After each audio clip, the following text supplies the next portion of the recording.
السلام عليكم ورحمة الله وبركاته، كل سنة وانتم طيبين. إن شاء الله هنبدأ سلسلة جديدة وديت أول حلقة. الأول كل سنة وانتم طيبين بمناسبة رمضان، ومعانا عبد الرحمن خطاب. وهنتكلم إن شاء الله يعني عن حاجات تهمنا إن شاء الله وإحنا ماشيين طول شهر رمضان. ويلا نبدأ يعني على طول. عامل إيه يا عبد؟ الحمد لله زي الفل.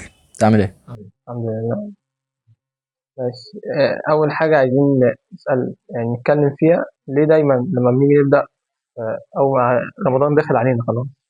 خلاص أنا هقرأ، هختم مرتين وهلتزم في الصلاة، ولازم أصلي تراويح، وأصلي تهجد، أصلي قيام ليل.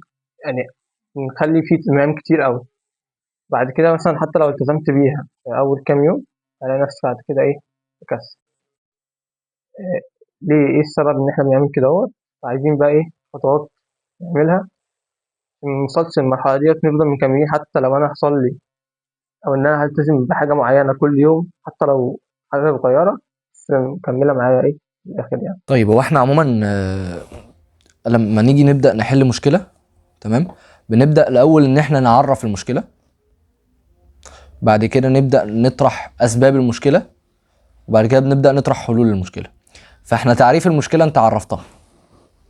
ايه هي المشكلة؟ المشكلة ان احنا بنبدأ في الأول رمضان مش بنبدأ في الأول بحماس زيادة شوية، مش يعني حماس ممكن يؤدي إلى ان انا بعد كده على ما فيش. اسبابها ايه؟ اول سبب عندنا هو المثاليه. طيب المثاليه ديت هتقول لي يعني ايه؟ يعني ايه مثاليه؟ باختصار المثاليه ديت بتبقى حاجه انا بحدد لنفسي، حاجه فوق طاقتي. فوق طاقتي ازاي؟ ان انا بتكلم مثلا انا في عموما طول السنه انا واحد ولا بقيم الليل ولا بصوم مثلا اثنين وخميس، او سيبنا من الصيام لان الصيام فرض، صح؟ او مثلا هنتكلم على قراءة القرآن، انا واحد ما بجيبش ربعين على بعض في اليوم. واحد في ناس ما بتقرأش اصلا، يعني في ناس ما بتقرأش. وواحد ما بي فهنتكلم يعني دي من ضمن الاسباب. هاجي بقى في رمضان، يجي او قبل رمضان باسبوع، وده على فكرة ده دايما وماشي، يجي ماسك ورقة وقلم. انا هقيم الليل كله من العشاء من العشاء للفجر. يعني هو مش بيحدد مثلا ساعة، لا انا هقيم الليل كله من العشاء للفجر. القرآن طول النهار بقرأ قرآن من الفجر للمغرب. انا ما بعملش حاجة غير ان انا بقرأ قرآن. لو هنتكلم هنطلع صدقة كل يوم، هنطلع، ويبدأ يحط حاجات هو ما بيعملهاش، هو ما يقدرش يعملها.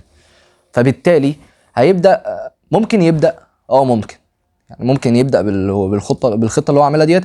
ممكن يبدا في اول اليوم، في تاني يوم، في تالت يوم، رابع يوم هيبدا يقلل، خامس يوم هيبدا يقل شويه حلوين، سادس يوم هيجي واقع. طب معلش، إحنا كده خلاص بنكلم مفيش. واحد أصلا مم.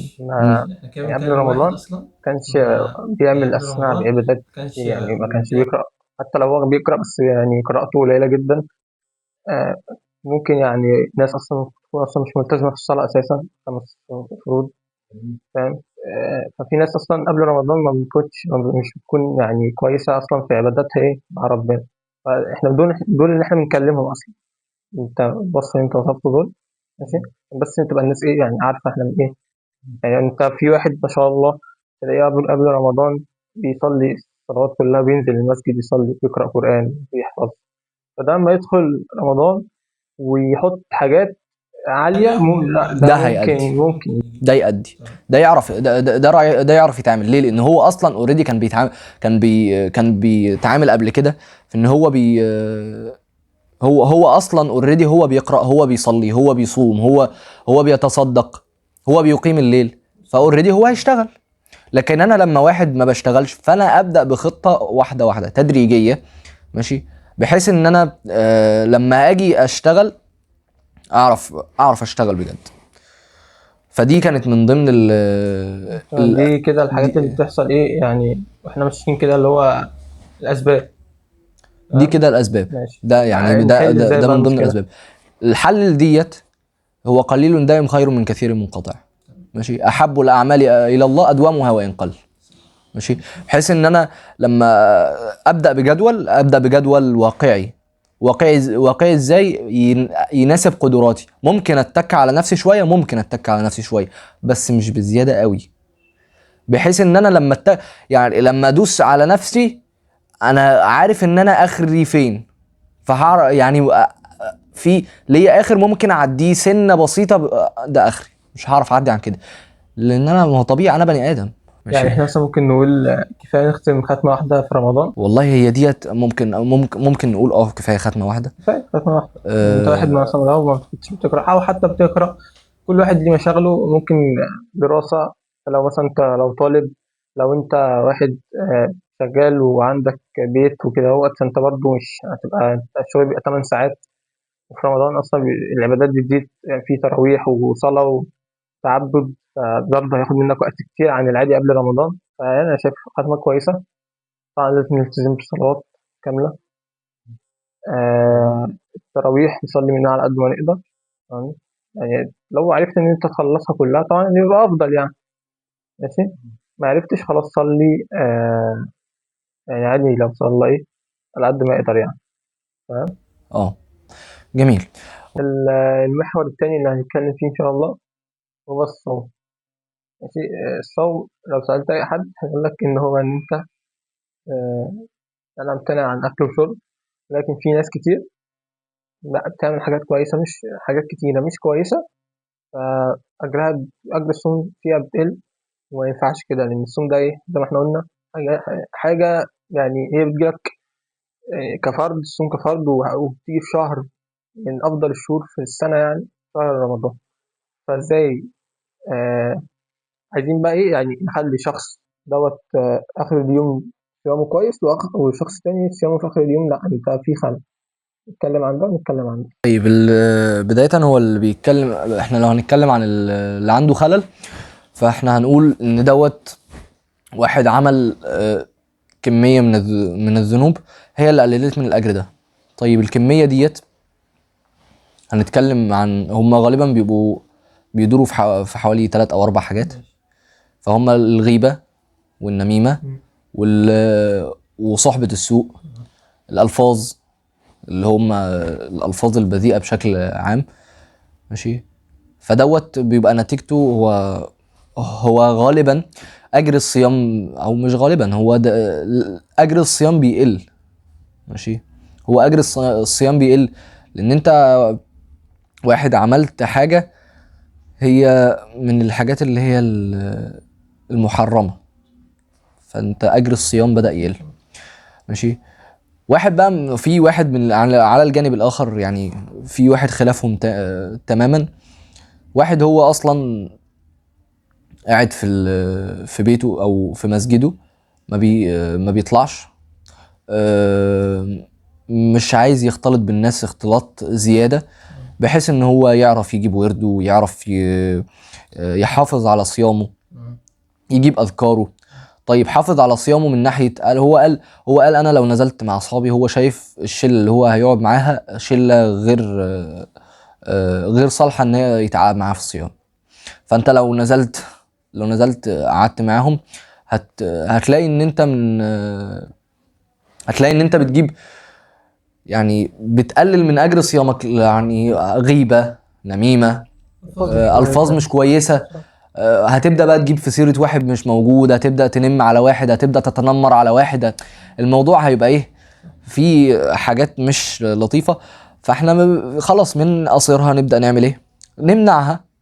ماشي. في الصيام على الأقل، بحيث ان احنا نحافظ على الأجر. طب انا لو مضطر ان انا هقابلهم، لان انا مثلا لو انا في كليه مثلا، لو في مدرسه، فاضطر ان انا كده احكم احاول ان انا ابعد عنه. لا مش تحاول، ما هو برضو معلش، هو الانسان بطبعه اجتماعي، فاحنا هنقوله حاجه واقعيه. ماشي. احنا هنعمل هنحكم القعده. يا جدعان والله يا جماعه احنا مش عايزين نبقى منضبطين، احنا صايمين، فمش عايزين اجر الصيام يروح، فخلينا في اطار ان احنا ولا نجيب في سيره حد ولا نشتم حد.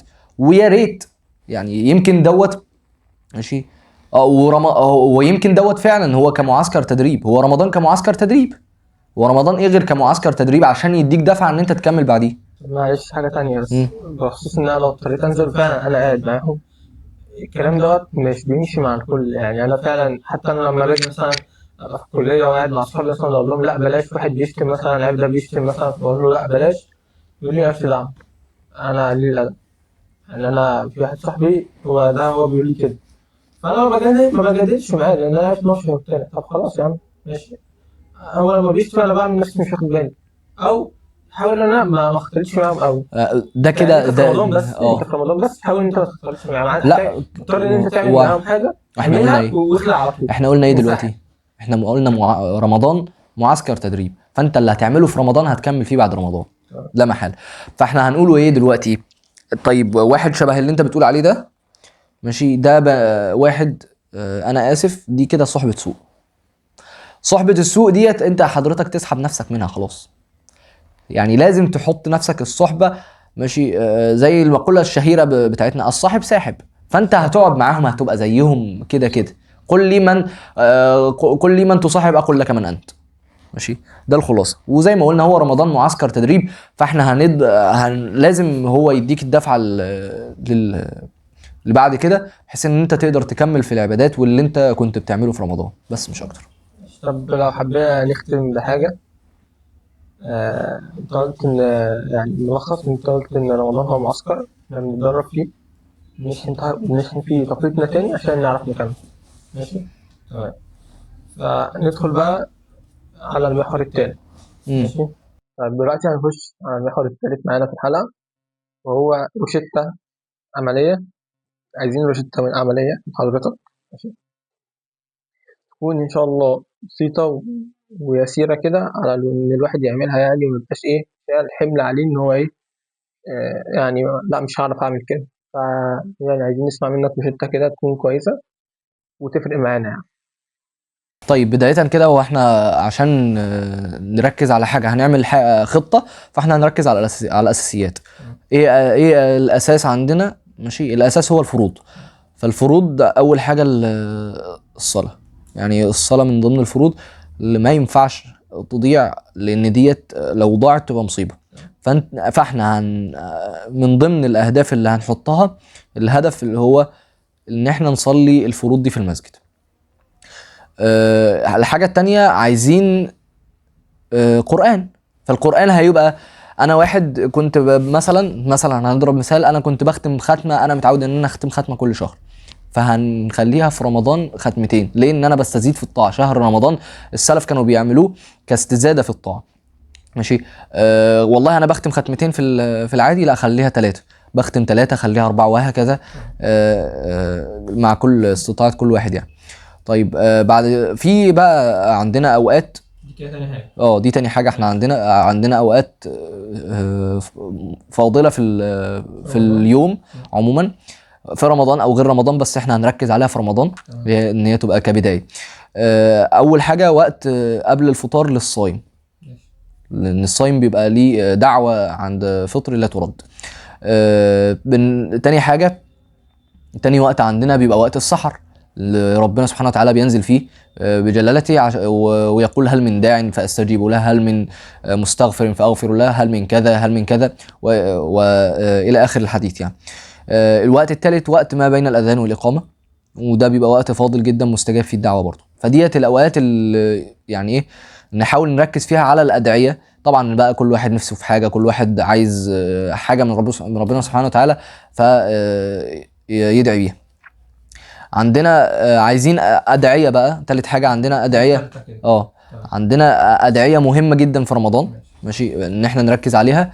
اول دعاء هو دعاء سيد الاستغفار، اللي هو اللهم انت ربي لا اله الا انت خلقتني وانا عبدك وانا على عهدك ووعدك ما استطعت، اعوذ بك من شر ما صنعت، ابوء لك بنعمتك علي وابوء بذنبي فاغفر لي فانه لا يغفر الذنوب الا انت.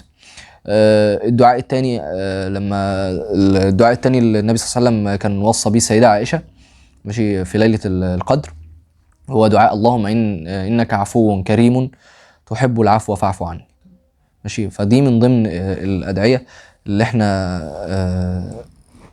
اللي احنا المفروض نلم بيها في اغلب الاوقات يعني. بص، طب احنا كده اتكلمنا في 3 حاجات. اول حاجه القران، الصلاه، دول كده كانت اول حاجه. ماشي. تاني حاجه اتكلمنا عن اوقات الدعاء. تالت حاجه كانت ادعيه. ماشي. طيب في اخر يعني خلاص احنا بنختم الحلقه. تحدي كده للشباب اللي بيتابعونا، لكل اللي بيتابعونا يعني، ان انت ايه تقول لنا عايزين تحدي كده بسيط، حاجه بسيطه كده. وانا هقول لك اتحدى نفسك في حاجه معينه. ماشي، لازم دي تتحدى نفسك فيها، ان انت مفيش اي كلمه بذيئه او كلمه سلبيه تطلع من لسانك وانت صايم وانت غير صايم، يعني هو انت في رمضان عموما تحاول ان انت تمسك لسانك شويه. ماشي، لان النبي صلى الله عليه وسلم قال لك امسك عليك هذا، واشار ايه الى لسانه. بس ده كان التحدي المطلوب. طب والله أهم حاجة إن احنا اتشرفنا بيك جدا في الحلقه دي، وكانت ممتعه يعني. ونتمنى بقى تشاركونا آرائكم في التعليقات. والسلام عليكم.